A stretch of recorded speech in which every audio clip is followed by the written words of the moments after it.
Sesungguhnya manusia kerugian, melainkan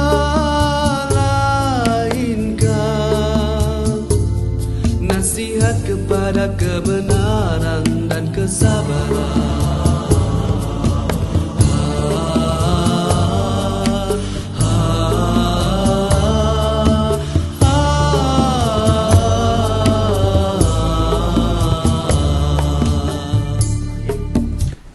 Bismillahirrahmanirrahim. Assalamualaikum warahmatullahi wabarakatuh. Dan salam sejahtera. Syukur kita kepada Allah Subhanahu Wa Taala kerana dengan limpah kurnianya dapat kita berjumpa lagi dalam program pendidikan pencegahan dadah dan jenayah SMK Taman Semarak Nilai bagi tahun 2021 siri keempat, anjuran unit bimbingan dan kaunseling dan juga unit disiplin kita Taman Semarak. Baiklah, pada kali ini kita akan membincangkan topik ataupun tajuk berkait dengan kerohanian, kerohanian. Jadi untuk itu kita telah menjemput pihak sekolah telah menjemput Ustaz Syamsul Amri bin Haji Ismail untuk menyampaikan dan berkongsi pengisian kerohanian dan motivasi bagaimana pengorbanan seorang ayah dan juga bagaimana pelajar boleh memanfaatkan semangat motivasi untuk bangkit daripada kegagalan dan menghindarkan diri daripada terjebak dengan masalah ataupun gejala-gejala yang tidak bermoral yang boleh merosakkan diri sendiri.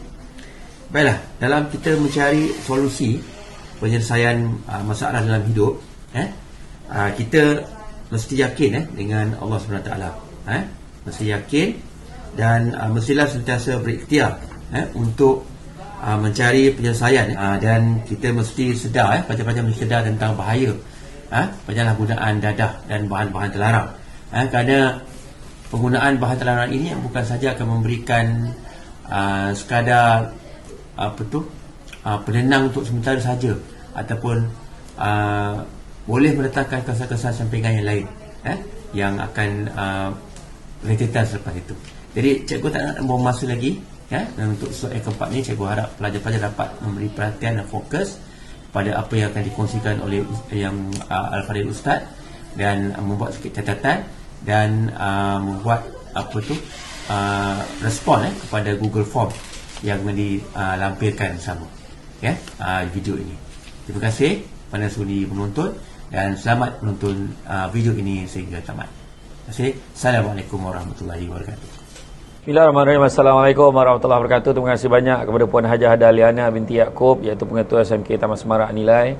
Begitu juga kepada Cikgu Samsul bin Ahmad, guru unit bimbingan dan kaunseling SMK Taman Semarak Nilai, semuanya guru-guru dan semua yang menyaksikan video ini. Jadi kepada semua ibu bapa, kepada para pelajar dan semua guru-guru, saya harapkan kita semua saling bekerjasama untuk memberi galakan kepada para pelajar untuk terus belajar. Mak bapak, mak ayah, tolong ambil berat, tolong cakna, ambil tahu tentang pembelajaran anak-anak kita. Pastikan mereka masuk kelas, jangan ponteng. Walaupun secara online, pastikan mereka masuk kelas. Pada guru-guru, jangan putus asa, teruskan mendidik. Mudah-mudahan kita berjaya mendidik anak-anak kita, anak-anak bangsa kita berjaya, walau macam mana susah sekalipun, agar mereka berjaya di dunia dan di akhirat. Itu saja daripada saya, Syamsul Bat. Jumpa lagi. Assalamualaikum warahmatullahi wabarakatuh.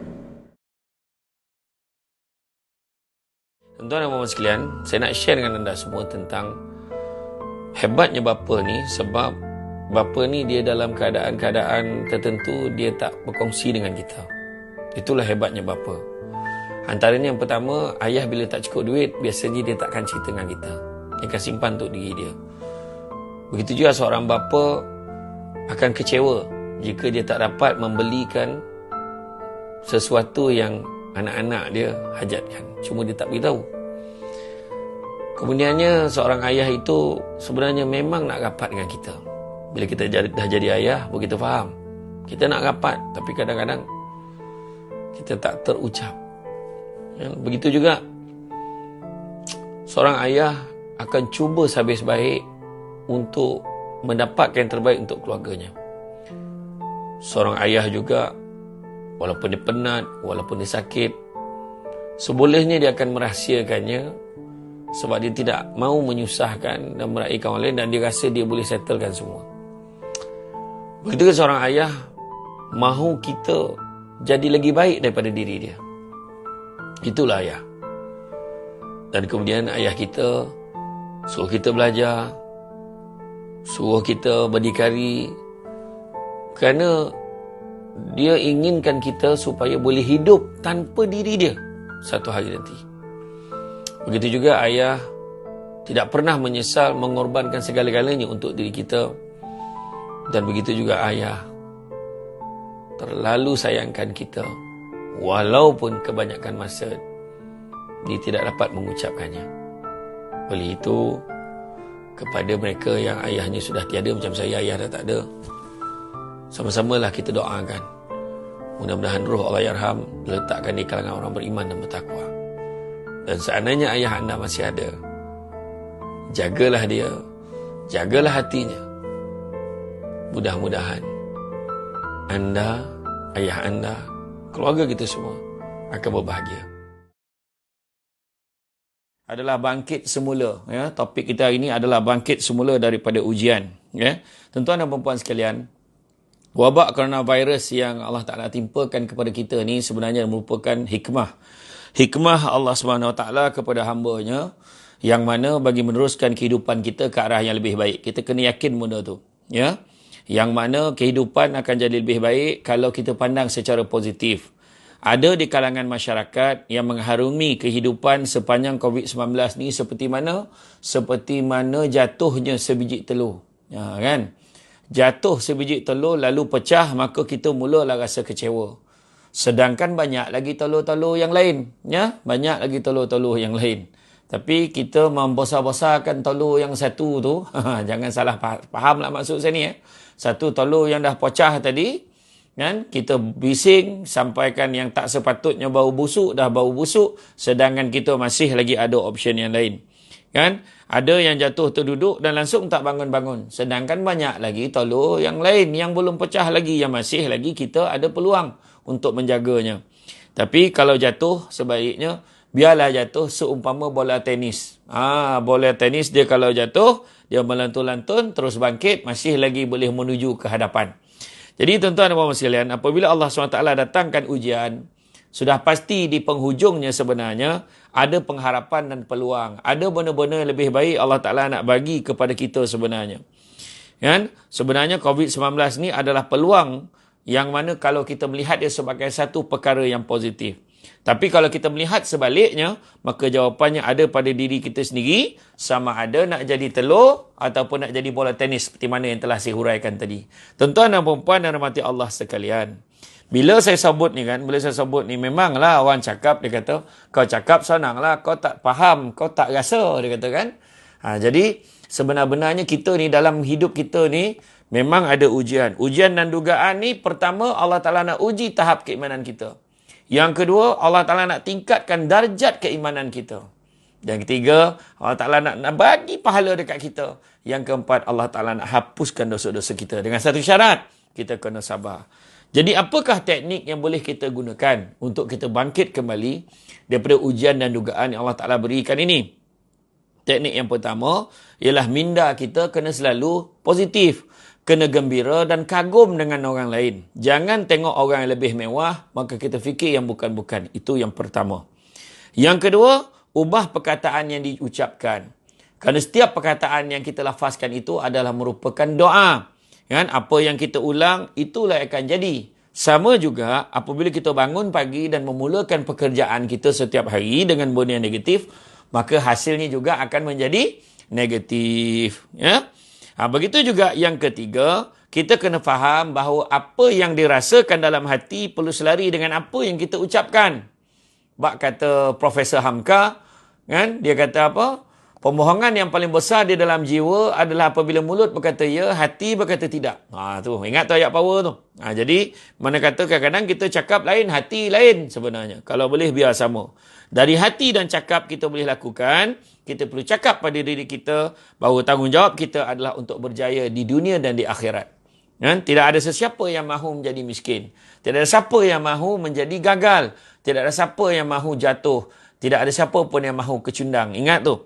Kan? Ingat, walaupun miskin, jatuh merudum, ditimpa musibah, ingat bahawa Allah SWT sayangkan kita. Itu sebab Allah Ta'ala bagi kita ujian seperti ini. Malahan, bila Allah bagi kita ujian, maka kita kena redha dan bangkitlah daripada ujian itu. Tuan-tuan dan puan-puan dan mati Allah sekalian, gagal itu merupakan perkara biasa. Tu kita kena ingat. Kan? Kita sendiri, semua orang pernah gagal dalam apa juga perkara-perkara yang diuji dalam hidup kita. Saya sendiri pun pernah gagal. Gagal dalam macam-macam haluan. Kan? Macam-macam perkara. Jadi macam mana caranya untuk kita bangkit kembali, bangkit kembali supaya kita boleh berjaya? Pertama, tak ada masalahnya kalau kita membiarkan air mata kita menitis di waktu malam. Kan? 7 golongan yang mana Allah Ta'ala bagi perlindungan arash Allah. Yang mana tak ada perlindungan yang lain ketika akhirat nanti. Yang pertama, pemimpin yang adil. Kedua, orang muda yang sentiasa beribadah kepada Allah. Ketiga, orang yang hatinya terpaut pada masjid. Keempat, orang yang berkasih sayang, bertemu kerana Allah, berpisah kerana Allah. Kelima, orang yang diajak berzina oleh perempuan yang cantik dan kaya, tapi ditolaknya kerana takut kepada Allah. Keenam, orang yang menyumbang, bersedekah, tangan kanan bagi, tangan kiri tak tahu. Maknanya dia menyembunyikan sumbangannya. Dan yang ketujuhnya, orang yang duduk bersendirian, menitis air matanya, mengenang dosanya kepada Allah. Itu sebabnya menangis tidak ada salahnya. Ingat, menangis bukanlah bermakna bahawa kita ini lemah sebenarnya. Jangan pernah merasa takut untuk meluahkan perasaan sendiri. Berasa sedih dengan kegagalan itu sememangnya satu hal yang normal. Di samping itu, menangis seketika sebenarnya adalah satu cara bukan saja untuk menenangkan diri kita, tapi juga untuk menyihatkan diri kita. Menurut fakta tentang menangis ni, air mata yang terhasil dapat mengelakkan daripada kornea kita menjadi kering. Malah air mata juga mempunyai antibakteria dengan air mata kita tu. Dan begitu juga kita kena faham, walaupun sudah menangis setelah gagal, tak perlulah kita panjang-panjangkan kesedihan kita itu. Tak perlu. Ya? Kawal emosi kita sewaktu menghadapi kegagalan adalah sangat penting. Malahan Allah SWT akan sentiasa ada bersama-sama kita. Inna Allaha ma'ana. Meskipun kita mencapai kejayaan, mahupun kita gagal di dunia ini. Tuan-tuan dan puan-puan sekalian, alangkah bagusnya kalau air mata ini kita tidak bazirkan untuk perkara-perkara dunia. Tapi sebaliknya, kita keluarkan air mata kita ini menangis kerana mengadu kepada Allah. Kerana Allah adalah sebaik-baik pendengar, tuan-tuan dan puan-puan sekalian. Allah Ta'ala maha mendengar, tuan-tuan sekalian. Kan? Allahus Sami'ul Basir. Allah maha mendengar, Allah maha melihat. Jadi kenapa kita pilih nak meluahkan pada manusia yang akhirnya mengecewakan kita kerana manusia itu sendiri sebuah kekurangan. Yang keduanya, menerima kenyataan. Hidup ini tidak ada kesempurnaan. Tidak ada manusia yang tahu segala-galanya. Tentu ada di mana-mana kelemahan, tentu ada kegagalan dan kesakitan yang datang tanpa kita sedari. Apabila kita dapat menerima hakikat bahawa tidak selamanya kita ini hidup dengan mudah, maka kita akan berserah sepenuhnya kepada Allah Subhanahu Wa Taala. Tambahan pula, di sebalik setiap masalah itu, kan, ada ujian yang menimpa kita, pasti ada hikmah yang disembunyikan oleh Allah. Yakinlah bahawa Allah Maha Penyayang. Kita patut bersyukur dan terima kenyataan tentang kegagalan ini dengan sepenuh hati kita. Sabar itu indah. Dalam kegelapan serta kehujanan, pasti akan ada pelangi yang sedang menanti. Maka di samping menerima hakikat, bersabarlah sepanjang menjalani proses mengalami kegagalan. Tuan-tuan dan puan-puan yang dirahmati Allah sekalian. Seterusnya, yang ketiga, berceritalah kepada Allah. Mengadulah kepada Allah. Macam mana saya sebut tadi, Innallahu Sami'ul Basir. Maksudnya Allah maha mendengar, Allah maha melihat. Kenapa kita nak sakitkan hati kita? Bercerita pada orang pun yang perlu kepada Allah. Bercerita pada manusia yang sama-sama lemah macam kita. Kan kau pandai nama tu. Carilah carilah pihak yang boleh bantu kita. Siapa dia? Allah Ta'ala. Allah Ta'ala saja yang boleh membantu kita, menolong kita dalam kesusahan kita. Mengadulah kepada Allah. Terkadang mungkin apabila kita bercerita tentang kegagalan kita pada orang lain, kita akan merasa lega. Namun ia tidak memberikan kita apa-apa yang kita mahu. Allah SWT jugalah yang lebih mengetahui tentang segala-galanya. Maka berdoalah, bermohonlah, berceritalah, mengadulah kepada Allah Subhanahu Wa Taala terlebih dahulu. Pada saat itulah Allah Subhanahu Wa Taala benar-benar rindu untuk kita mengadu, menangis mahupun bersujud kepadanya. Walaupun kita tidak dapat melihat Allah, kita tetap akan merasakan ketenangan yang dikurniakan setelah kita mengadu kepada Allah Subhanahu Wa Taala. Di dalam surah Al-Baqarah Allah Taala berfirman, maka ingatlah kepadaku, aku pun akan ingat kepadamu. Bersyukurlah kepadaku dan janganlah kamu ingkar terhadapku. Wahai orang-orang yang beriman, mohonlah pertolongan dengan sabar dan salat. Sesungguhnya Allah beserta dengan orang-orang yang sabar. Innallaha ma'as sabirin. Surah Al-Baqarah ayat 152 dan 153. Tuan-tuan dan puan-puan sekalian, bercerita, mengadu, berdoa kepada Allah, insya-Allah akan melegakan dan melapangkan hati kita. Begitu juga tuan-tuan dan puan-puan sekalian, minta bantuan daripada Allah. Sekiranya pada saat mengalami kegagalan, saat kita mengalami kejatuhan, maka kepada siapa lagi nak kita bergantung? Kepada Allah SWT. Jangan pernah segan untuk minta pertolongan.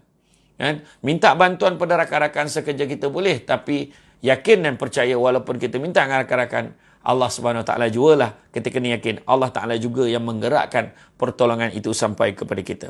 Dalam proses kita meminta pertolongan daripada orang lain, kita boleh bertanya pandangan orang lain, kita boleh tanya pendapat mereka, tanya mungkin mereka ada kepengalaman dan juga ada satu pandangan yang bernas berkaitan dengan apa yang kita hadapi. Sebagai contoh tuan-tuan dan puan-puan sekalian, mungkin ada idea, sesuatu idea pada sahabat-sahabat kita yang boleh membantu kita untuk memperbaiki apa yang telah kita lakukan ataupun memperoleh sesuatu kejayaan, kerana tidak semua perkara yang kita sedari itu, tak semua perkara yang kita tahu, tak semua benda. Ada benda yang kita tak tahu, orang lain lebih nampak, orang lain lebih faham. Maka dengan itulah kita minta pertolongan orang lain. Macam main damula lah. Macam main damaji kan, damaji. Kadang-kadang kita tak nampak pun, tapi orang kat luar dia nampak. Kau boleh makan 3 tu. Boleh makan 4, boleh masuk haji. Kenapa orang luar lebih nampak? Sebab orang lain pemerhatian dia tak sama dengan kita. Kan? Kita pula dengan fokus, konsentrate kita mungkin fokus pada benda lain. Rupanya ada benda lain yang kita tak perasan. Kan? Selain daripada itu, dalam agama kita juga, kita disyariatkan untuk saling bantu-membantu. Ta'awun. Bantu-bantu antara satu sama lain, maka tak perlulah kita merasa gundah gelana mahupun malu untuk meminta pertolongan daripada orang lain. Tapi dengan syarat, jangan lupa kita kepada Allah Subhanahu Wa Taala. Yang kelima, belajarlah daripada kesilapan. Macam saya sebut di awal tadi, kita ni tak lari daripada buat salah dan silap. Kan? Kesempurnaan hanyalah milik Allah Subhanahu Wa Taala. Kita ni hanya seorang hamba, pasti melakukan kesilapan dengan sifat manusia yang serba kekurangan, dan lebih baik juga untuk kita memikirkan bagaimana cara untuk belajar daripada kesilapan kita. Oleh itu, kalau kita belajar kesilapan kita itu dengan teknik yang betul, pasti kita akan dapat meningkatkan diri kita, mempertingkatkan pencapaian kita, kemajuan diri kita, dan akhirnya kita berjaya. Dan kita sepatutnya memahami sebab kegagalan itu berlaku di samping cuba untuk mengelakkan diri dari kesilapan yang sama. Rasulullah sallallahu alaihi wasallam telah bersabda, janganlah orang mukmin itu dipatuk oleh ular daripada lubang yang sama 2 kali. Hadis riwayat Imam Muslim. Maknanya kita belajar daripada kesilapan kita. Kita dah buat salah dulu, janganlah kita buat salah lagi. Betul tak kan? Juga kita boleh baca ayat-ayat atau dengar kata-kata hikmah. Kadang-kadang kalau kita tengok dekat dalam internet tu kan, dekat dalam Google tu search je kata-kata hikmah, kata-kata indah kan. Yang mana kata-kata hikmah ni kadang-kadang boleh membakar semangat kita. Di samping itu, motivasi diri kita ni pun penting untuk kita pertingkatkan dalam kehidupan kita. Sebab itulah kata-kata hikmah ini adalah merupakan satu suntikan semangat yang diperlukan dalam kita nak memajukan dan mempertingkatkan diri kita ni. Jadi salah satu cara meningkatkan semangat agar terus untuk berusaha adalah dengan membaca dan membaca. Kita boleh mendapat banyak kata-kata hikmah menerusi internet dalam era teknologi ni. Macam saya kata tadi, buka dalam Google, kadang ada kawan-kawan share dekat dalam Instagram, kan, dekat dalam pelbagai lagi media sosial. Jadi, bila kita ada, kita copy ataupun kita baca, kita fahamkan, sematkan dalam hati kita. Kan? Buku yang dicetak juga boleh dijadikan sebagai pembangkit semangat. Mungkin kata-kata motivasi daripada pakar-pakar motivasi seluruh dunia kita boleh baca. Kan? Percayalah tuan-tuan dan puan-puan sekalian, dengan kebaikan dan kuasa apabila membaca kata-kata hikmah, insya-Allah kita akan dapat merasainya. Kita kena ingat, ujian dan dugaan ni bukan hanya untuk kita, tapi untuk seluruh dunia sebenarnya. Bukan hanya untuk kita, bukan hanya syarikat kita, bukan hanya tempat kita, bukan hanya kampung kita, taman perumahan kita, bukannya daerah kita, bukan negeri kita, tapi seluruh negara, seluruh dunia, tuan-tuan dan puan-puan sekalian. Kemudian, luangkan masa untuk diri sendiri. Kan? Ada orang tentu nakkan masa untuk diri dia sendiri. Bagi mempercepatkan untuk kita bangkit daripada kejatuhan adalah meluangkan masa untuk diri sendiri. Untuk analisa diri kita. Tengok kekuatan dan kelemahan diri kita. Kita boleh mengambil masa untuk melakukan apa yang kita suka. Kan? Cari bahan bacaan. Buat rujukan supaya kita boleh mempertingkatkan daya kreativiti kita. Kan? Mungkin kekuatan potensi diri kita dapat kita pertingkatkan. Sekiranya kita ada duit yang lebih dalam simpanan, mungkin kita boleh gunakan untuk mencari buku-buku, mungkin untuk membeli barangan-barangan ataupun keperluan teknologi-teknologi yang boleh membantu kita untuk bangkit semula daripada kejatuhan dan kegagalan kita. Selain pada dapat menenangkan fikiran dan membahagiakan kita dengan membuat satu perkara yang baru, kita mungkin dapat meneroka bakat-bakat yang terpendam. Jika kita suka membuat sesuatu, contoh suka masak, ataupun kita suka buat lain daripada yang lain, maka kita layan jiwa kita buat satu benda yang kita seronok. Suka masak ke, suka menyulam ke, menjahit ke, kan tak kira lah apa. Kan? Jadi makna kata buatkan satu perkara yang kita minat. Kemudian terus berusaha. Tidak ada jalan pintas untuk menaiki tangga kejayaan dengan mudah. Usaha demi usaha dan usaha yang berkekalan amatlah diperlukan bagi kita menempa kejayaan. Allah itu maha adil, maka jangan sekali-kali kita berputus asa. Kita sebagai insan yang sentiasa memburu kejayaan, mestilah sentiasa yakin dengan apa-apa yang telah kita lakukan. Meskipun kita telah gagal, meskipun kita telah pernah gagal satu ketika dulu, kita kena bangkit berpuluh-puluh kali. Hal ini sama dengan situasi dalam pepatah Inggeris, the harder you fall, the higher you bounce. Maknanya daripada lagi tinggi tempat kita jatuh, lagi kuat kita melantun semula. Itu yang penting. Dalam pepatah Arab ada disebut tentang usaha. Mengharapkan kejayaan tanpa adanya usaha ibarat mengharapkan kapal berlayar di daratan. Macam itulah tuan-tuan dan puan sekalian. Mengharapkan kapal berlayar tanpa berusaha, mengharapkan kejayaan tanpa adanya usaha ibarat mengharapkan kapal berlayar di daratan. Macam mana tuan-tuan? Kan? Kena usaha. Kalau tidak, tak bergerak lagi. Maka berusahalah bersungguh-sungguh untuk bangkit daripada kegagalan. Praktikkanlah cara-cara yang sesuai, cara-cara yang pasti yang boleh untuk kita. Belajar dari kesilapan kita. Kita tahu bahawa langkah-langkah ni yang kita sebut, yang saya sharekan hari ni, satu langkah yang biasa kita dengar. Tetapi sebenarnya kalau difikir-fikirkan balik, walaupun mudah, tapi masih ramai yang belum melaksanakan. Sebab solat tadi, ramai juga yang masih lagi tak buat walaupun dia sedar yang dia dah lama meninggalkan hubungan dia dengan Allah. Kan? Jadi, macam mana? Contohnya nak bagi analogi macam permohonan pinjaman bank lah. Kan? Kita mohon, kita submit dokumen. Tak lulus, kita try bank lain pula. Tak lalu kita try lagi, kadang kita submit lagi. Kita tambah dokumen lagi. Tambah lagi sumber-sumber pendapatan kita dengan harapan loan lulus. Macam tu jugalah. Dalam dengan kita dengan Allah. Kalau kita dah usaha lagi.